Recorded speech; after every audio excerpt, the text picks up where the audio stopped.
He went on vacation Barry and now he's a Weiss. slacker. No, it's whatever the herbal tea thing is from Perspective.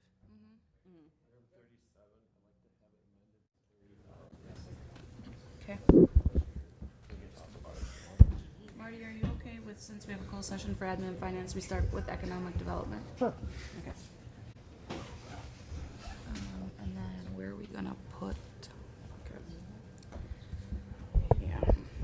All right, we're gonna call the Economic and Development Committee to order. Please note that all members are present. Item number 36, new Class B Tavern and Public Entertainment License for Bar West Dallas LLC DBA Drunk Uncle, 1902 South 68th Street, agent Neil Stefik. Mr. Stefik, if you want to come on up.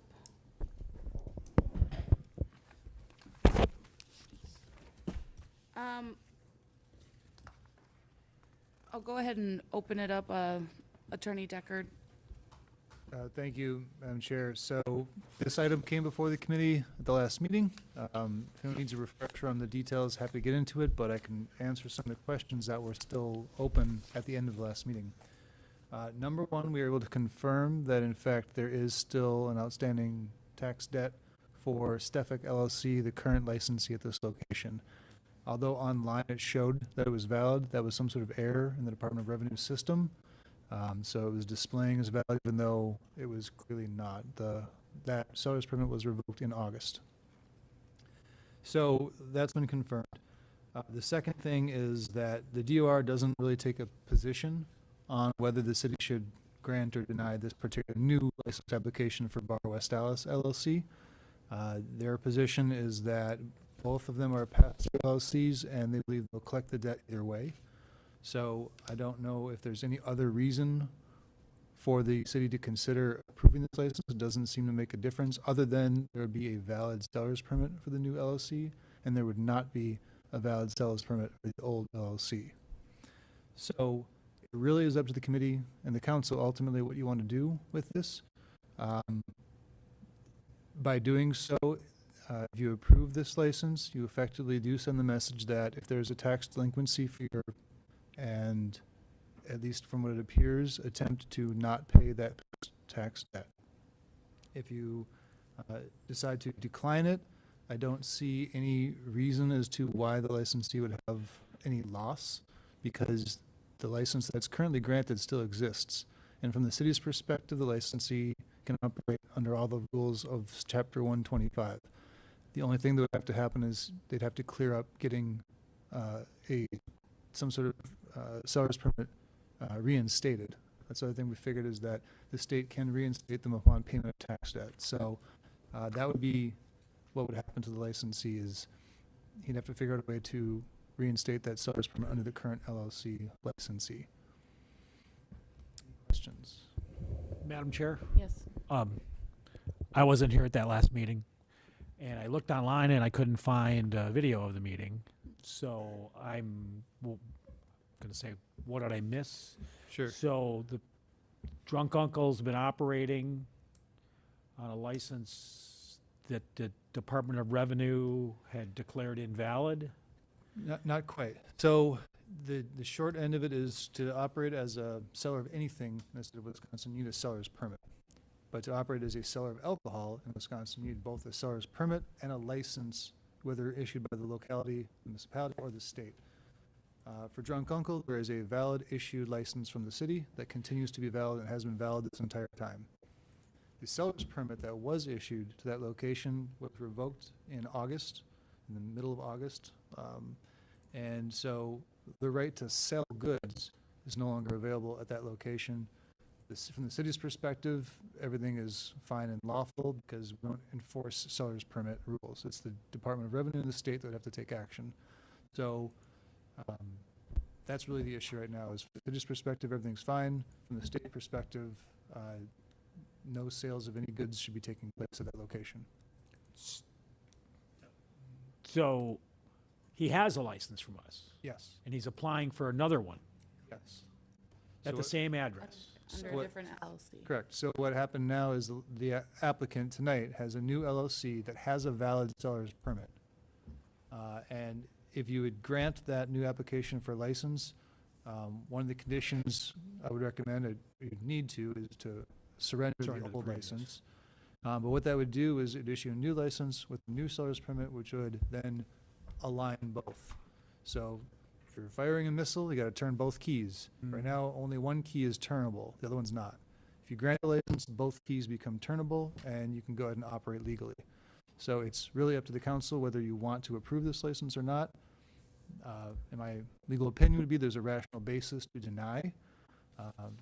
And so it's really ultimately up to the committee how you want to proceed.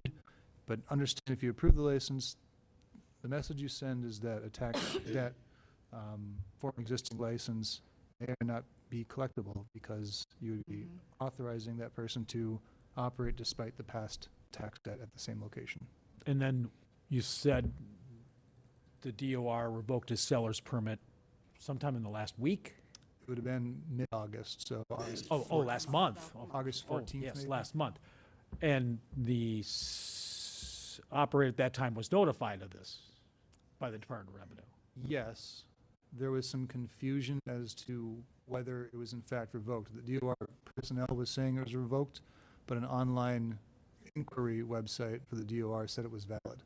Okay. So we only figured out and confirmed that it was revoked last week. So last week, the operator was confirmed that he was revoked. Yes. So if I would have gone by, say, on Saturday and saw that he was open and doing business, Attorney Serwin, my understanding, has communicated that the permit is revoked and he should not have been selling any goods. okay. That's not 100% correct. I'm allowed to stay open, I'm allowed to sell goods, I cannot receive goods. So my distributors cannot sell me goods, but I can sell, because I have a valid liquor license. So, just for the committee's clarification, the applicant's correct from the city's perspective. There's nothing, he's not doing anything illegal under chapter 125. From the state's perspective, you need a seller's permit to sell any goods. So the state DOR would disagree with that opinion. Attorney Decker, or Madam Chair, Attorney Decker. Now, even though the city doesn't, he's still in line with all of chapter 125, I believe you said? Yes. Now, if he were to be operating now, let's say he were to operate tomorrow and sell goods, and police went in there, would that be an issue? Because it's not a city issue, it's a state issue. The only thing the police would do would be refer it to the Department of Revenue, because they're the ones who have to enforce the tax laws. So it wouldn't be a local issue for the city to deal with. Is there any other discussion? I got one thing to add. I did go to the state, I do have a new, I think I'm saying this correctly, I do have a new seller's permit. We just have to put the new seller's permit with, like, I have to give up my current liquor license and put those two together so they're underneath the same LLC. So the state has no problem with me having a new seller's permit because they already granted me one. So just to explain that further, the new license has a seller's permit. The one that's before the committee right now has a Right valid now, it seller's permit. has a valid But seller's in permit. order to, that's again one key, and now it's the council's decision to turn the other key So on the new the license. state's already approved me. They have no problem with me doing this. We just have to put the two pieces of paper together. Well, and until really the taxes get placed onto the new one, and then there could Then we potentially revisit the be, issue again. yeah. No, if the council approves it today, then the licensee would operate for the rest of the license year because now both keys are turned. Mhm. And then whatever the past tax debt is up against the DOR to recover and collect, however they want to. Madam Chair? Attorney Decker, so his current inventory, his previous LLC bought, can he transfer that current liquor inventory to his new LLC? My understanding is no. And that the new licensee would have to acquire all of its product from a wholesaler. Okay. So if approved, any alcohol on site would have to be removed, and then all alcohol on site would be acquired from a new wholesaler. Correct. Okay. All of my distributors are waiting for tomorrow morning for me to say, send me inventory. Because right now the coolers are getting kind of bare. Is there a motion? I motion to deny. Can I ask why? So at this point, the chair can either keep the floor open with the applicant or not. It's up to the committee. Is there a second? Legally, I went through everything through the state. The state's okay with this. I motion to deny based on the information Attorney Decker gave and the information that the DOT has given us. Well, I would second DOR. that, and the only reason why is because it really seems like this was to try to attempt to circumvent taxes being owed. And I feel it sets a wrong precedent. If you have a current LLC and you have a current license issued by the city of West Dallas, we're telling you you can sell alcohol. If the state is telling you no, what would really be the point to open up a brand-new LLC to potentially, in my opinion, circumvent having to pay those taxes? I think it adds more clerical work for our city staff to switch one license to another license, when in our eyes right now, you have a valid license through the state of West Dallas under the drunk uncle. I'm not sure why we would need to issue a second license. I just want to clarify two things. One, the state is okay with me selling alcohol, which is why they granted me a new seller's permit. So then And why do don't- you need to have a new seller's permit to even begin with, though? Why a new LLC? And the second part is, I don't need a second liquor license. I need to transfer the liquor license, which I was informed after the meeting last week is apparently two different things. Yeah, you can't transfer if there's a tax debt, correct? You could transfer to a new LLC under a different section of the law. It's like $10 to transfer it or something like that. So, But the state- transfer would There's have been this, a motion to deny in a second. Any other discussion? All in favor? Aye. Aye. Any opposed? The ayes have it. So legally, now what? Because the state says I'm allowed to be open, and I have a liquor license. Through so the I drunk can, uncle. I can talk, Mr. Teferi, I can talk to you after the meeting if you'd like, but I'm telling you right I'm now, allowed to be open. you're, Am I- right can now, I- you can I- don't have a valid seller's permit for your location. So anything you sell from now on would be in violation of state law. As it has But no, I do been, have a seller's permit. not for your current licensee. You can speak with them after the meeting. I'm so confused, but I do have a liquor license. Your old liquor license under Stefan LLC exists, but you don't have a seller's permit under Stefan LLC. That's revoked. And there is no new license. It was- There's no license for But Bar it's- West Dallas LLC, but there is a seller's permit for Bar West Dallas LLC. I'm sorry, can you say that again? You have a license for Stefan LLC, but no seller's permit for that one. Mhm. You also have a valid seller's permit for Bar West LLC, but if this committee recommendation is approved by council, you will not have a license for that one. So in that analogy, you have one key for one of them, and you have the other key for the other one, but you don't have anything with both keys. So I just So want I'd work with the Department of Revenue to get your seller's permit back in place I for already Drunk have. Uncle. I already have. Not for Drunk Uncle LLC, not your new one, because the license was denied for your new That LLC. one's already gone. That one's already dissolved. That's why I have the new one, to put them both together. You dissolved Yes, your first LLC. yep. Which is why we're doing this. I'll have to talk to you after the meeting. Mhm. Does the city want to buy my liquor license? Madam Chair, I'm I'll- gonna propose that we go ahead on with Yeah. agenda item number 37. We've got a pretty stacked. Right, today. you can speak with the attorney after the committee.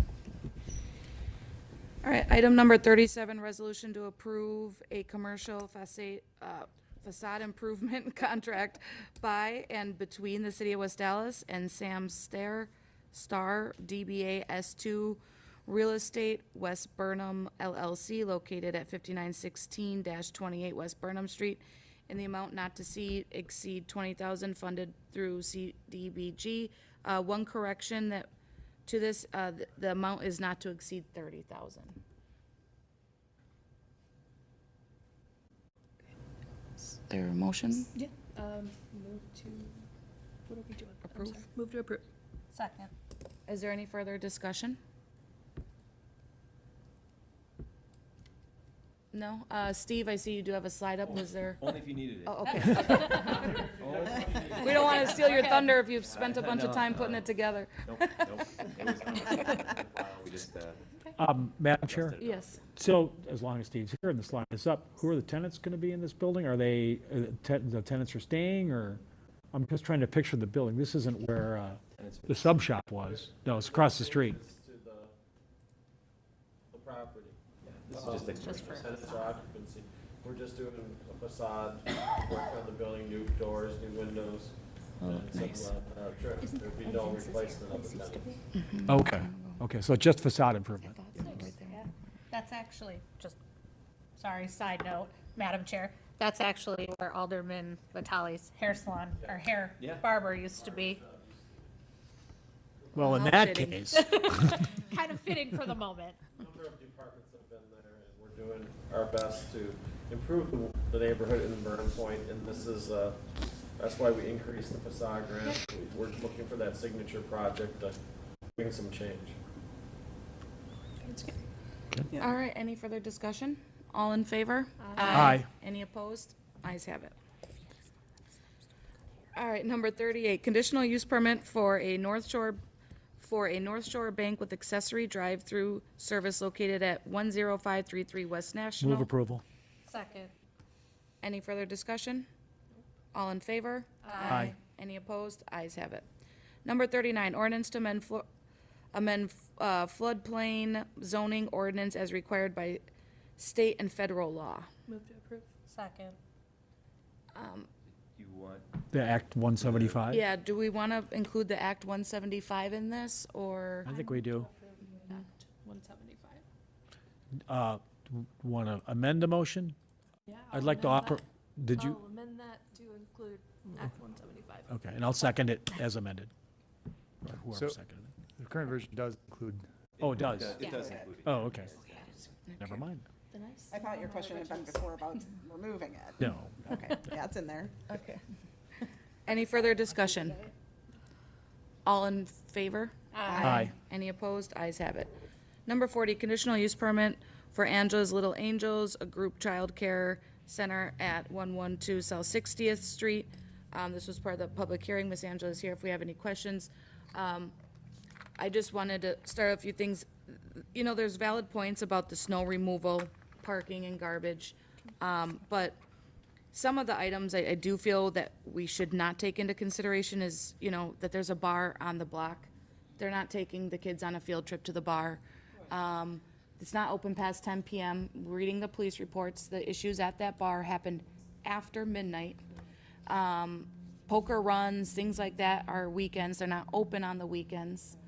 I do agree you're in a tough spot with that parking, and I could very well see a very busy mom that's running late, trying to double park, and especially in winter when there's already a snowbank that pushes you out 2 feet on top of that is really my main concern. And then obviously working with your neighbors, especially those that are disabled, so that they can potentially work. Those were kind of just some of my thoughts, so I figured I'd open it up for discussion. Yeah. Okay. Madam Chair, can I ask her a question? Yes. Okay. So, a couple of questions, actually. You said you've run a daycare for 12 years. Sure. Can I ask where? Or, Angelo Angels was on 26th and Valete. okay, any issues or anything like that? Shoes. Okay, and then the parking for the disabled resident, is that on, that he's That was- parking on your yes. property that you own? Correct. And you're still willing to work with him and Yes. non-daycare I did speak with hours? him yesterday. Actually, that was my first time meeting him. Okay, And he asked me, he said, it would be okay if he can park there. I said, sure. I said, you know, it's all communication. It's all Yeah, about communication, so. and it is technically their Right. property. And so I said, yeah, I said, you can. I said, the days that I'm not operating, you're welcome to park there. I said, even when, on the weekends, I'm not open weekends, so Saturday and Sunday, you can park there all day, all night. As well as, like I said, I close at 10. If there's any room in the back way, because the kids not outside at nighttime, no way.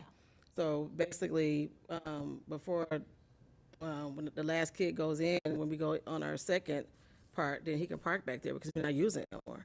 So I am just trying to work with them. I know they was upset about it because that was the main big issue, because they was parking back there for a while. I guess my biggest thing is kind of what you said, Madam Chair, just making sure you'd be willing to stay on top of that snow removal. Oh, and yeah, be for sure. Because like she stated, that's an extra 2 feet you're gonna lose Yeah. in front. And I had the can see same issue at thing. my building I had on 26th and Belite, but I always kept the snow. Always, I never got any violation, anything like that. I always kept the snow, everything removed from over there. I had a consistent person, my husband is gonna be there as well, so, Be removing the snow from the back parking lot, right? Like- correct. We have to, according to state. We can't stay like that, we get written up. Yes. Angela, I have a couple questions. So you said you had one on 26th and Bleak, you still have that? No, I have a house daycare now. I was there for about 9 years. So I just moved down to a house daycare, but now I'm going back into commercial. And you bought this building? No, I don't buy, I'm a renter. Okay, so you don't own the property? No, I don't own a property. I'm just checking. And you, the buses was mentioned. Mm-hmm. So, how many of your, what do you call them, customers, kids? How many Children. kids are gonna come on a bus versus get dropped off by an individual? That's kind of hard to say right now because I'm not open yet. But we do have some school agers that may get dropped off by their school bus after school. And then, of course, parents drop their kids off, pick them back up in front. Also, it may be neighborhood kids that might be in the neighborhood, Yeah, it could be somebody might live in the walk-in. neighborhood, I get it. Yeah, That's my concern is, and currently 60th Street's high volume. Yes. high that's how it speed. was on 26th and Belite, but we never had no problems. 26th and Belite always stayed busy, high-speed chases, everything, but I never had any issues. But with the freeway reconstruction, that's years, 10 years down the road or whatever, it's gonna be less busy eventually. But, yeah, it's the lack of a loading zone that bothers me. Is the idea that every kid that's, I know how parents are, you know, they're gonna, because we went through this with the public schools in my district over the years. I'm just gonna drop off, I'm gonna hit the flashers, I'm just gonna run in. I'm just running my 5-year-old in, or my 10-year-old in, because I wanna see them safely in the door. And we're gonna have 2, 3, 4 cars out there double parked. Yeah, It that's sounds not, like there is a loading zone though, right? That was part think of the. they're gonna be They're putting one out into there. the plan. Okay, Yeah. We can work with engineering to get that. okay. So it would be a loading zone the full width of their building? Is that 40 feet? That would be, yeah, the width of the lot. Width of the lot? And would it be only on weekdays during rush hour? And of course, who's gonna enforce that? All of those things to be coordinated. Engineering taking a closer look at this, the hours of operation, the width of the property. It would help probably at least 2, maybe 3 vehicles. Yeah. And then, the rest, would have options to park either on side streets or other places along 60th Street. There is a little bit of off-street parking. And that parking lot is only accessed through that driveway. There's no alley in the back under those trees. No. There's no actual alley there. All there is the private driveway that's part of the property that you're renting. That's it. It's a 60-foot wide lot. 60 feet? Is that 3 parking spaces? You were 25, 26 West Elite? Mm-hmm. Okay. And Steve, this is just to approve the use, to allow them to have the use to operate as that type of business at this location, yet still plans and things are being ironed out, right? There's additional steps that have to be met. Make sure the building's safe to accommodate the change in use from a play studio to a daycare. But none of that comes back to the council. That's awesome. This is the thumbs up, thumbs down. And this building sat blighted or empty for 3 years? I would be inclined that if someone wants to start a business, you understand the parking restrictions. A building that's sat empty for 3 years, someone wants to give it a go. Bless you.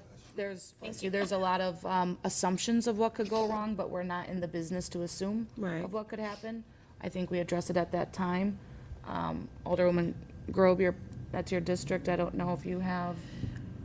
Well, yeah, I've certainly talked to some of the neighbors and things like that, but I think already I kind of have a history of being new businesses and giving them the opportunity to make a go of it. I guess I did have a question. I think I was a little bit, maybe was unclear. Is there also going to be drop-off in the back of the building where parents can pull back there, or just in the front? It's an option, but it really would be in the front. And narrow little drive. Because it's kind of, Yeah. I definitely think that daycare, especially one that goes past 6 o'clock, is something that's sorely needed as far as a type of business. People working odd hours and things like that. correct. I'd maybe, this is just a recommendation, like when you have people signing on, make sure that they understand the parking restrictions, or, it could even be part of the contract that they sign with you, that the parents are aware of where they can and cannot park and what the rules are, just to protect them, their children, and your business. Correct. I can add it to my policy as well. Any further discussion? Madam Chair, just so the committee is aware, I understand there's a lot of discussion about this. So one of the state law options is to impose a duration on this approval. So if you want to review this in several years, you could say it's a 5 or a 10-year approval or something like that. That way, at least the applicant would come back. If you approve it without a duration, then it's just indefinite, just so you're aware. 4 years, I think, 5 years. Just to put it out there because of the questions that were asked, I want the committee to be aware of that. Does anyone want to make a motion? I move to approve. Is there a second? Second. Is there any further discussion? Is there any type of Amendment? review that we want to do in a year or two to see how it's going? Look at accident reports, any at this time? Yes. Madam Chair, if you're going to do a review, you still would need to find a violation of the conditional use, the conditions within the conditional use permit to take any action. So a review is not helpful unless you No. put a duration on it. So right now, I interpret the motion to have no end date. Madam Chair? Mhm. I move to amend that we have a 2-year duration on this. Second. Any further discussion? Roll call. All in favor Of- with the amendment? Aye. Any opposed? The ayes have it. And then on the main motion, Thank you. And then, so we made a motion to amend, and now, Okay. the main motion is before the council now, so you just need to, We amended. it has amended already. so you just need to vote, well, you made the amendment, so now do you want to approve the actual permit with the 2-year limit? Yeah, as amended. and you're still a second? All in favor? Aye. Any opposed? Ayes have it. Good luck to you. Thank you. Good luck. Thank you so much. All right, is there anything else to come before the Economic Development Committee? All right, is there a motion to adjourn? Motion to adjourn. Second. All right, we are adjourned. Going to call the administration committee to order. See, all 5 members are here. Item number 33 and 34. Do we want to take them together? Mr. Chair, yes. Do 35 before we go closed? Doesn't matter, we'll have to go back in open Oh, that's right, we anyway. have to go back and open. JK. Am I missing? Oh, I mean, if you want to handle 35 right away, that's also fine. I should give it to you. so I know where that A resolution to approve a substantial amendment to reallocate unused community block grant funds from the downtown pedestrian improvement activity toward completing the Beecher Street pedestrian lighting activity. goes. Motion to approve. Second. And for the discussion, this was a public hearing item. It's a resolution, so we need a roll call. Only at council. Oh, okay, all in favor? Aye. Opposed? Resolution. Night, Patrick. And He's hanging out with us, it's okay. Thank you. Right, I'm sorry. Bye-bye. Items number 33 and 34, we're going to take together in closed session. Yes, Mr. Chair, if I could just clarify for the record, since this is a result of an arbitration award, it's not a voluntarily negotiated agreement. So section 19.85 sub 3 of the statutes requires ratification of any collective bargaining agreement to happen in open session. That is not the case here because this was not a negotiated settlement. So just to clarify that for the record, this was an arbitration award, which is why we can handle the whole thing in closed session.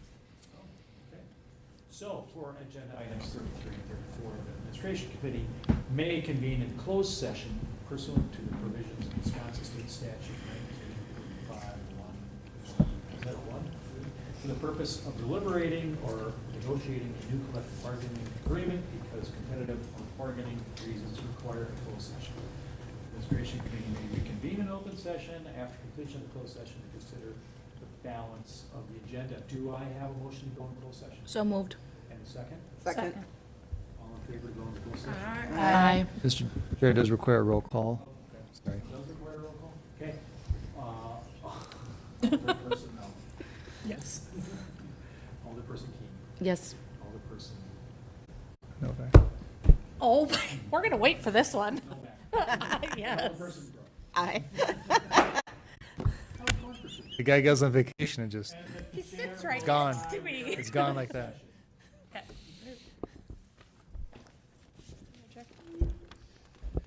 You gotta leave on that one from.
West Dallas PPA in the city of West Dallas.